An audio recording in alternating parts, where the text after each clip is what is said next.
국회에 군을 투입한 것. 이 재판부에서는 그걸 매우 심각한 문제로 봤다. 지금 이 관련돼서 허 변호사님 이야기를 듣고 있었는데 그 내용 좀 계속 설명해 주시면 고맙겠습니다. 맞습니다. 재판부에서는 그 부분을 내란죄 성립에 굉장히 중요한 표지로 판단했다라는 생각이 듭니다.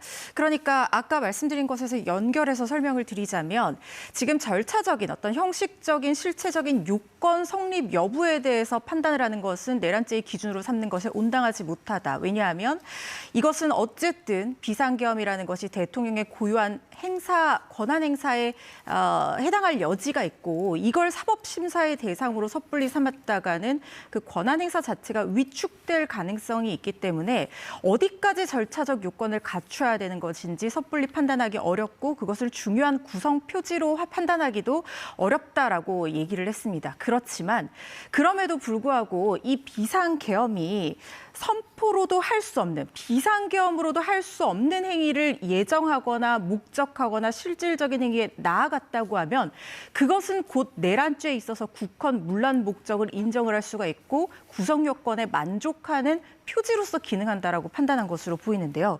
구체적으로 말씀하신 것처럼 군이 국회에 투입을 해서 그 어떤 경우에도 설령 합법적인 비상계엄 선포에도 통제하거나 이 기능 자체를 마비시킬 수 없는 국회의 기능 자체를 상당 기간 이상 봉쇄하려거나 제대로 진행되지 못하게 하려는 그런 내용들이 있다고 하면 이것은 내란죄에 해당한다고 본 겁니다. 그런데 12.3 비상계엄에서 적어도 이 윤석열 전 대통령들을 비롯한 유죄가 인정된 피고인들은 이 국회의 기능을 봉쇄하려는 데 대한 어떤 최소한의 미필적인 인식과 계획을 가지고 실질적으로 군경을 투입하고 일시적으로나마 국회의원들의 출입을 저지하고 들어가려는 사람들, 관계자들을 들어가지 못하게 막아서 국회의 기능 자체를 상당 기간 이상 혹은 장기간 동안 마비시키려 했음이 넉넉하게 인정된다라고 봤습니다. 그렇기 때문에 이번 비상계엄이 내란죄에 해당하고 윤 전 대통령이 주장하는 것처럼 대통령으로서의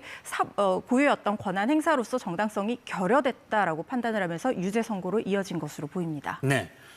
지금 재판부가 이제 이 비상계엄이라고 하는 부분을 법적으로 판단하는 과정에서 그 법리를 따지는 와중에 국헌문란의 목적이 분명히 있었다. 그런 것이 윤석열 전 대통령에게 인정이 된다. 그래서 폭동을 일으킨 사실이 인정이 된다. 그래서 이제 법리를 설명하는 과정에서 뭐 로마 또 뭐 영국 이렇게 이제 외국의 사례를 가지고 왔습니다. 이 사례 자체가 그런 부분이 있으면은 지도자도 처벌받을 수 있다. 이런 내용이었던 것 같은데 어떻습니까? 예, 그래서 지금 이번 직위원 재판부 같은 경우에는 내란에 대해서 그 개념적인 정의를 먼저 하고요. 네. 그다음에 내란죄에 있어서 국헌문란이 어떤 의미인지, 폭동이 어떤 의미인지 순차적으로 설명을 했습니다. 그렇죠. 내란죄 같은 경우에 우리가 생각하는 내란은 밀란이라든지 아래로부터의 난을 생각하는데요. 국가 존립을 위태롭게 하는 아래로부터의 폭동행위를 내란이라고 생각하는데 그뿐만 아니라 위로부터의 국헌문란의 행위 역시 내란에 해당된다고 설명하면서 그 대표적인 예로 영국 같은 경우에 의회에 대한 공격을 왕이 한 경우에 왕을 내란죄로 처벌받았던 선례를 얘기한 경우가 대표적입니다. 네.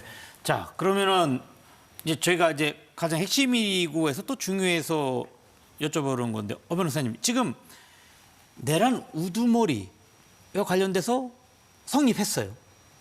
재판부는 어떤 점을 근거로 했는지 좀 다시 한번 잘 설명해 주시면 좋겠습니다. 내란죄라고 하는 것은 그 속성상 집합범으로서 최소한 국헌 문란 목적에 대한 인식을 사전에 공유하거나 미필적으로나마 가지고 폭동행위에 어느 정도 가담을 한 부분이 인정이 되는 지시를 한다거나 직접적으로 그 지시를 이행하는 등의 내용들이 있어야지 인정이 되는 것이라고 봤습니다.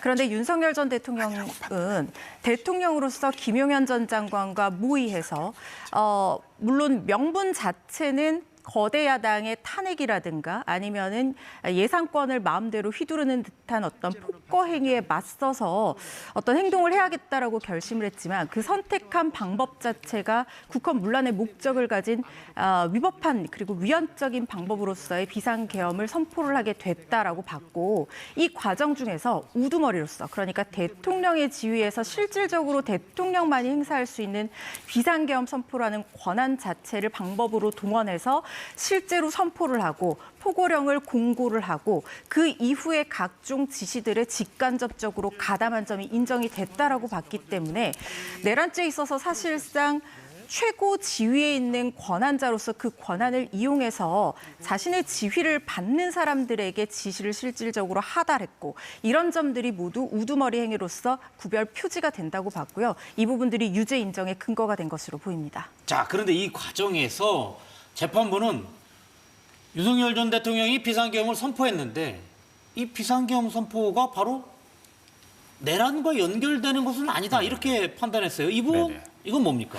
이게 대부분의 사실은 법조인들이 주장했던 논리와는 약간 배치되는 부분인데요. 네. 사실은 보면 비상계엄이 실체적 절차적 요건을 갖춰야 되는데 실체적 절차적 요건을 갖추지 못한 이번 12상 비상계엄 같은 경우에는 이것을 갖추지 못했기 때문에 헌법상 국헌문란 행위고 헌법상 국헌문란의 행위에 해당하기 때문에 내란죄 형사재판에 있어서도 국헌문란에 해당되는 논리를 지금까지 많은 사람들이 주장해 왔습니다. 네. 그렇지만 이번 지기현 재판부에서는 실체적 절차적 요건을 갖추지 않는다고 해서 바로 이게 국헌문란은 되지 않고 비상계엄은 비상계엄대로 판단을 하고 대신에 이 행정사법의 기능을 본질적으로 침해하는 경우에 한해서 형사법적으로는 다르게 판단한다고 내란을 판단한다고 얘기를 했고요. 이럼에도 불구하고 사실은 이번 비상계엄은 실체 절차적 요건하고 관계없이 사실은 보면은 타 행정사법의 본질적 기능을 침해하기 때문에 내란에 해당한다고 표시한 것이 이번 판결에 어떤 의미가 있다고 생각합니다. 네, 그렇군요.